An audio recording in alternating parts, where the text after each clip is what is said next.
Welcome to Orange Weekly, presented by Krause Health. Alongside Mike Waters, I'm Brent. Coming up, Syracuse head coach Jim Boeheim says that a squad is good, but maybe not great. The Miami Hurricanes await, and then after that, the postseason arrives for the Orange in Greensboro. But Mike, I want to start with Elijah Hughes. I don't know what more this guy can do to prove that he's one of the best players in the country. He's leading the ACC in scoring, 28 points the other night against Boston College. Yet the Julius Erving Award, which goes to the best small forward in the country, he didn't even make that list, and there are some that feel he's not even all first-team ACC. What more does this guy have to do to prove he's one of the best players, not only at his position, but one of the best players in the country? I got no idea. I mean, it's amazing. He's, like you said, he's leading the ACC in scoring.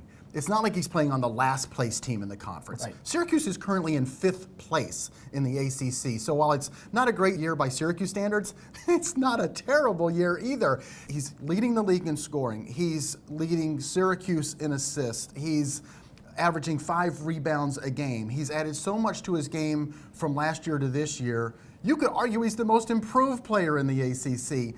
The fact that you can watch a broadcast of an ACC game and the announcers start in on who's their first team, and they'll list like 7, 8 names and not get to Elijah Hughes. It's incredible. And it's baffling to me, and it does just make you want to scream. It really does, and he even tweeted the other day, what was it, don't need the hype, never needed the hype, and he's going to be fine. I think more than likely he goes to the NBA draft after this season, and he will get picked in that draft if he goes to it, so never needed the hype and maybe a little more fuel to the fire to prove what kind of great player he is. But man, if you were somebody that votes in these awards, watching college basketball helps when you do that. I'll just say that about Elijah Hughes. And move on to another guy who's playing well right now, Barama Sidibe.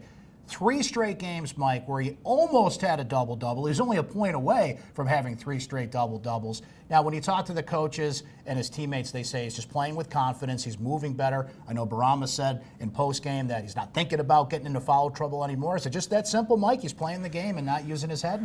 You know, he is. He's playing the game. He's playing really well. He's also not in foul trouble early, especially early in the game. That was a real problem just 3 weeks ago, 2 weeks ago. And for most of the season, he would get into early foul trouble. And even when he was on the court, he was having to be tentative. He couldn't aggressively play defense. He couldn't go after rebounds. If he did, he was back in the foul trouble. Now, over the last 3-4 games, he's played the bulk of his minutes free of foul trouble. And you can play more aggressively. Those almost 3 straight double-doubles, as you said, it's 4 straight games of double-figure rebounds. First guy to do it since Tyler Lydon. That's incredible. And he was a rebounding machine for Syracuse a couple of years ago. Now, on the defensive end, Mike, the mark of any great Syracuse postseason run usually comes back to that 2-3 zone defense. And knowing that Syracuse, as we'll discuss coming up, pretty much has to win the ACC tournament to get into the NCAA tournament, knowing the zone defense is nowhere near what it should be. They gave up 19 3-pointers to Boston College the other day. This is a team that's just going to have to live and die by scoring, whether that's from 3-point range or wherever the case may be at this point, because I don't know if you can fix your defense with only 1 regular season game to go. No, we're 28, 29, almost 30 games into the season. I think the defense really is what it is. This is the roster. You're not making any changes. There's no injured guys returning to help Syracuse. You know, and you've seen it all year long. Garrison Brooks from North Carolina kills them. Moses Wright from Georgia Tech kills them. Tevin Mack from Clemson kills them. Luka Garza from Iowa kills them. Goes you on know, and on. if it's a team that has a good inside guy and a pretty good perimeter game, Syracuse cannot defend that kind of team. It's just impossible for them to stop.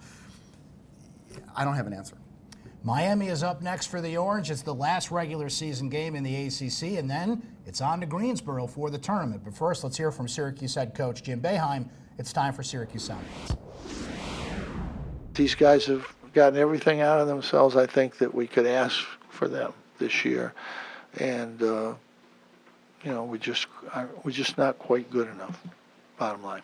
Mike, can you believe it? The regular season comes to a close Saturday as the Orange travel to Miami to take on the Hurricanes. Miami was in a grinder the other night against Virginia. I guess that describes pretty much everybody that plays Virginia, right? But a 46-44 game. Key injury for Miami. Chris Likes, who had 16 points in that game, suffered an eye injury, and his status for Saturday is a little unclear at this point. Yeah, and if Chris Likes isn't able to play, that's obviously going to hurt Miami. He's their little point guard. He really makes them go. He's actually an all-ACC candidate, so they'll miss him. They have a couple other freshman guards who will step in, Harlan Beverly and Isaiah Wong.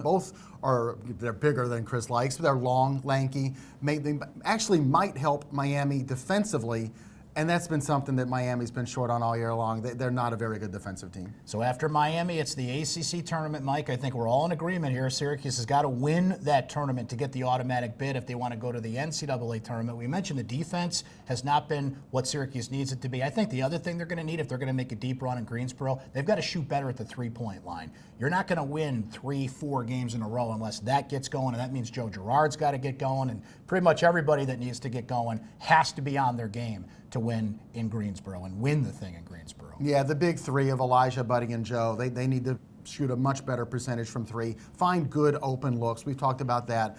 Winning the ACC tournament is probably the only avenue to getting an NCAA bid. I've been asked a lot over the last week or two, could just winning 3 games and getting to the championship game be enough? That might give you wins over Duke and Florida State. The problem is you're not in a vacuum when you go there. All next week, you're going to have other teams on the bubble playing their way in. You're going to have the teams from the one-bid leagues, the bid stealers, winning a conference tournament. What if San Diego State doesn't win their tournament? If another team does, that's a bid stolen. So I would see that bubble shrinking during championship week. Syracuse probably needs to win the whole thing in Greensboro. They really do. It's going to be interesting to say the least. That is Orange Weekly presented by Crowd South. For Mike Waters, I'm Brent Axe. We'll talk to you next time.